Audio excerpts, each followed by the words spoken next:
आज हम भजन संहिता के भजन 9 का अध्ययन करेंगे। परमेश्वर के न्याय के लिए धन्यवाद का भजन।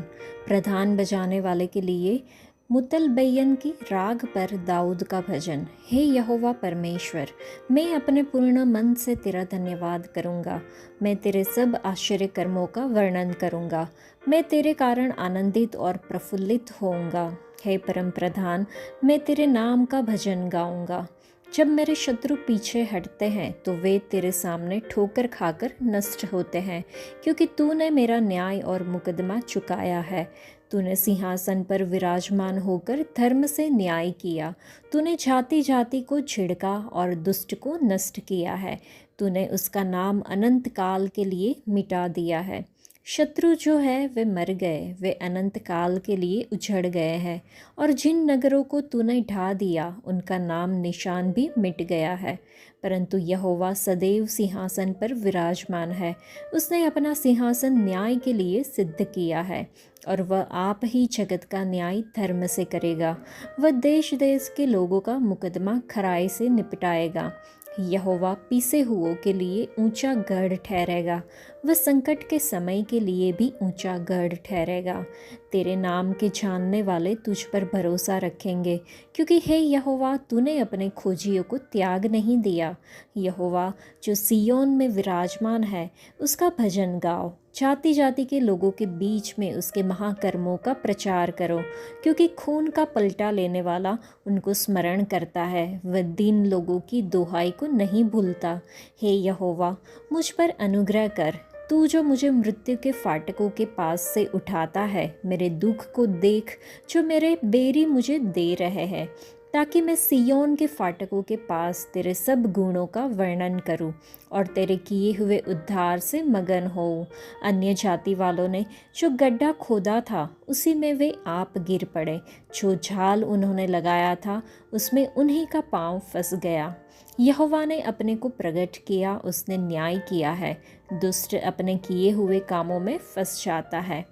दुष्ट अधोलोक में लौट जाएंगे, तथा वे सब जातियां भी जो परमेश्वर को भूल जाती है, क्योंकि दरिद्र लोग अनंत काल तक बिसरे हुए न रहेंगे, और न तो नम्र लोगों की आशा सर्वदा के लिए नष्ट होगी। उठ है परमेश्वर, मनुष्य प्रबल न होने पाए। जातियों का न्याय तेरे सम्मुख किया जाए। हे परमेश्वर, उनको भय दिला। जातियां अपने को मनुष्य मात्र ही जाने। इस भजन में दाऊद ने इस्राएल के दुश्मनों पर विजय के लिए प्रभु की स्तुति की। अपने जीवन भर दाऊद ने हमेशा अपनी जीत का श्रेय प्रभु को दिया, न कि खुद को। वही प्रभु आज हमारी आत्मिक लड़ाई में हमें विजय देते हैं। पौलुस लिखता है रोमियो की पत्री के 8वें अध्याय में कि परंतु जो हमसे प्रेम करता है, उनके द्वारा हम इन सब बातों में जयवंत से भी बढ़कर है। जब हम आत्मिक रूप से विजयी होते हैं, हमें भी प्रभु की स्तुति करनी चाहिए। यहाँ स्तुति का अर्थ है प्रभु की महिमा और उनके कार्यों को खुलकर सभी के सामने व्यक्त करना। हमारा हृदय उपदेश, प्रार्थना और स्तुति के हर पहलू में पूरी तरह लगा हुआ होना चाहिए। भजन गाते समय हमारा मन प्रभु से भटक सकता है, इसलिए भजनकार प्रार्थना करता है कि प्रभु उसके हृदय को अपने भय में स्थिर करे, ताकि वह सच्चे हृदय से उनकी स्तुति कर सके। दाऊद ने प्रभु की स्तुति के एक महत्वपूर्ण तरीके का वर्णन किया है। उनके सभी अद्भुत कार्यों को स्मरण करके दूसरों को बताना। प्रभु के अद्भुत कार्यों को याद रखना और दूसरों को बताना उनकी स्तुति करने का उत्तम तरीका है। प्रभु यीशु मसीह ने भी कहा है, नए नियम में अगर हम मरकुस रचित सुसमाचार में देखें तो लिखा है, लेकिन यीशु ने उसे जाने नहीं दिया और उससे कहा कि अपने घर जाकर अपने सगे संबंधियों को बता कि प्रभु ने तेरे लिए कैसे बड़े काम किए और तुझ पर दया की। प्रभु हमसे अपेक्षा करते हैं कि हम उनके अद्भुत कार्यों को दूसरों के साथ साझा करें। तो क्या हम अपनी आत्मिक लड़ाई में विजय पाने में प्रभु की मदद के लिए हृदय से उनकी स्तुति करते हैं? क्या हम दूसरों को प्रभु के हमारे जीवन में किए गए अद्भुत कार्यों के बारे में बताते हैं? इस भजन में हमने गढ़ के बारे में भी पढ़ा। गढ़ एक सुरक्षित स्थान का प्रतीक है जो संकट से आश्रय प्रदान करता है। यह वह स्थान है जहां दुश्मन न पहुंच सकता है और न हमें देख सकता है।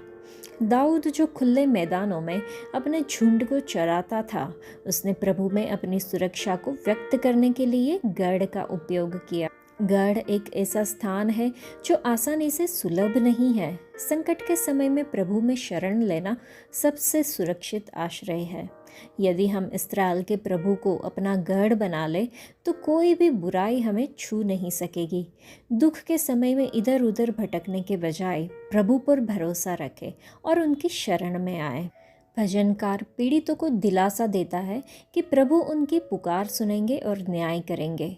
पीड़ित लोग अत्याचारियों से लड़ने में सक्षम नहीं हो सकते, परंतु वे न्याय के लिए प्रभु को पुकार सकते हैं।